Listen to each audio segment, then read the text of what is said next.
কাঁচামরিচের দাম আবারও ৩০০ টাকা ছাড়ালো। বিক্রেতারা বলছেন পূজায় আমদানি বন্ধ আর টানা বৃষ্টির কারণে বেড়েছে কাঁচামরিচের দাম।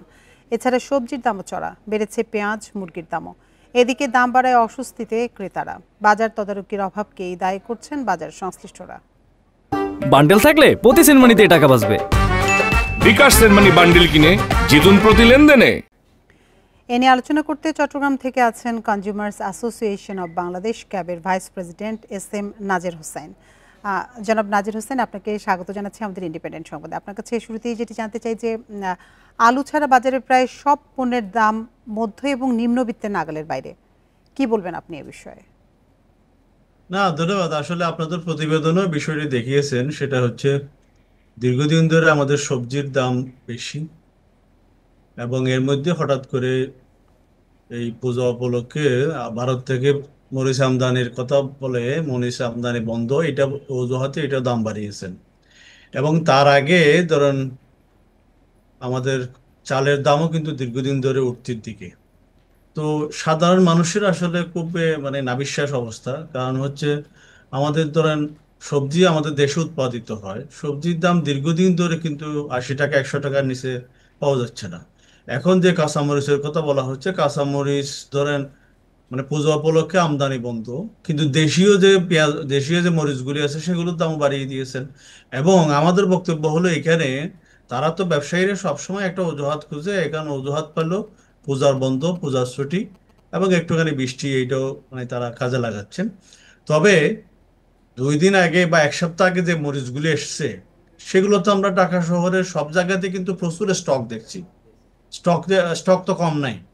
তাহলে এই পূজার মানে বন্ধটাকে ইস্যু করে তারা দাম বাড়ানোর যে প্রক্রিয়াটা শুরু করছে, এটা তো আসলে কোনোভাবে কাম্য নয়।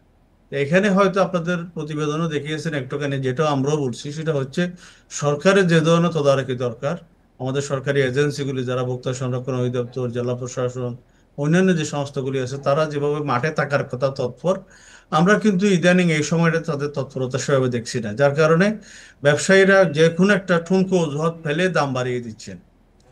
ধরেন মানে সবজির দাম বাড়ালো, সবজির মানে এক এক সময় তারা এক একটা বিষয় বলে। এখন যেরকম বলছে যে মানে লিন সিজন, মানে এখন পরবর্তী কয়দিন পরে শীতের সবজি আসবে, সেই কারণে একটা দাম বাড়তেছে। কিন্তু এই যে দাম বেশির যে প্রবণতা, এটা তো দীর্ঘ সময় হওয়ার কথা নয়। শুধুমাত্র জি, আপনি যেমনটি বলছিলেন যে বৃষ্টি বা আমদানির একটা অজুহাত দিয়ে দাম বাড়ানো হচ্ছে, কিন্তু এই দাম বাড়ানোর বিষয়টা বাজারে আসলে নিয়ন্ত্রণটা নাই কেন, এবং এই বাজার নিয়ন্ত্রণে নিতে কি ধরনের পদক্ষেপ নেওয়া উচিত বলে আপনি মনে করছেন? আসলে নিয়ন্ত্রণে না থাকার মূল কারণটা হলো যে সরকারের যে মানে তদারকি ব্যবস্থা দুর্বলতা। এটা আপনাদের প্রতিবেদনও আসছে, আমরাও এটা বলছি। সেটা হচ্ছে আসলে ব্যবসায়ীদের উপর যদি আপনি পুরোটা ছেড়ে দেন, তাহলে তারা তাদের মতো করে খেলবে এবং তারা তো আসলে মুনাফার জন্য ব্যবসা করে, যত বেশি মুনাফা করা যায়। তো সেখানে যদি আপনি একটা রেগুলেটরের ভূমিকা পালন না করেন, আপনি যদি মানে শুধুমাত্র দর্শক হয়ে থাকেন, ধরেন খেলায় যেরকম রেফারি না থাকে, তাহলে তো প্লেয়াররা যারা আছে তারা ফাউল করতে চাইবে। এখানে ঠিক একই অবস্থা। আমরা যেটা মনে করি, এটা চেক অ্যান্ড ব্যালেন্স থাকা উচিত এবং চেক অ্যান্ড ব্যালেন্সের কাজটাই কিন্তু রেগুলেটরদের করতে হবে। সেটা ভোক্তা সংরক্ষণ অধিদপ্তর সীমিত সামর্থ্য দিয়ে তারা করার চেষ্টা করছে। এর আগে জেলা প্রশাসন ছিল, আমাদের সিটি কর্পোরেশন থাকতো, ইভেন র্যাবেরও কিন্তু অভিযান থাকতো। কিন্তু আমরা এখন দেখছি যে ভোক্তা সংরক্ষণ অধিদপ্তর ছাড়া আর কেউ নাই এবং তারাও কিন্তু না থাকার মতো, তারা যেভাবে এফোর্ট দিয়ে এখানে থাকার কথা সেই পরিমাণ থাকছে না। সেটার কারণে সমস্যাগুলি হচ্ছে। আর ধরেন আমি যেরকম সবজির কথা বললাম অথবা মরিচের কথা বললাম, এই জায়গাগুলিতে সরকারের যে রেসপেক্টিভ ডিপার্টমেন্ট যারা আছে তারাও কিন্তু আসলে না থাকার মতো অবস্থা, তাদেরও কিন্তু রুল নেয়। আমাদের মার্কেটিং ডিপার্টমেন্ট এখানে কাজ করে, কৃষি সম্প্রসারণ অধিদপ্তর এখানে জড়িত, তারাও কিন্তু মানে তাদের রুলগুলোর মধ্যে নাই। তো এই জায়গাতে সরকারের ইন্টারভেনশনটা দরকার। এবং এই ধরেন কয়দিন আগে সরকারের থেকে বলা হচ্ছে যে মানে সবজিগুলি মানে যে উত্তরবঙ্গ থেকে ঢাকায় আসতে পথে পথে চাঁদাবাজিগুলো হচ্ছে, অথবা বাজারে এসে মানে এখানে চাঁদা মানে অনেক জায়গাতে চাঁদাবাজি হচ্ছে। তো যদি সরকার সেটা বুঝতে পারে, তাহলে সরকার সেই জায়গাগুলো বন্ধ করার জন্য ব্যবস্থা নিচ্ছে না কেন? জি, জনাব নাজির হোসেন, আপনি যেমনটি বলছিলেন সাধারণ মানুষের আসলে ভোগান্তির শেষ নেই, সরকারের অনেক পদক্ষেপের কথা বলছিলেন, ব্যবসায়ীদের উদ্দেশ্যে কি বলবেন? না, ব্যবসায়ীদের উদ্দেশ্যে আসলে আমরা অনেকভাবে বলেছি, কিন্তু আসলে এটা কাজ হচ্ছে না। আমরা যেটা মনে করি, আজকে যারা সবজির ব্যবসায়ী, তাকে তো মাছ মাংস কিনতে হচ্ছে, তাকে চাল কিনতে হচ্ছে, তাকে আরো 10টা পণ্য কিনতে হচ্ছে।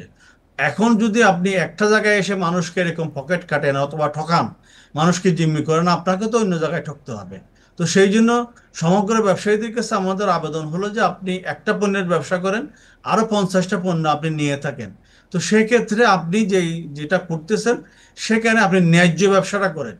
এখানে আপনি মানুষকে ঠকাবেন না, মানুষকে জিম্মি করবেন না, মানুষের পকেট কাটবেন না, তাহলে হয়তো দেখা যাবে যে অন্য যারা আছে তারাও কিন্তু আপনার প্রতি এরকম করবে না। জি, আমরা জনাব একটা নাজির হোসেন, আপনাকে অসংখ্য ধন্যবাদ আমাদের সাথে যোগ দেওয়ার জন্য।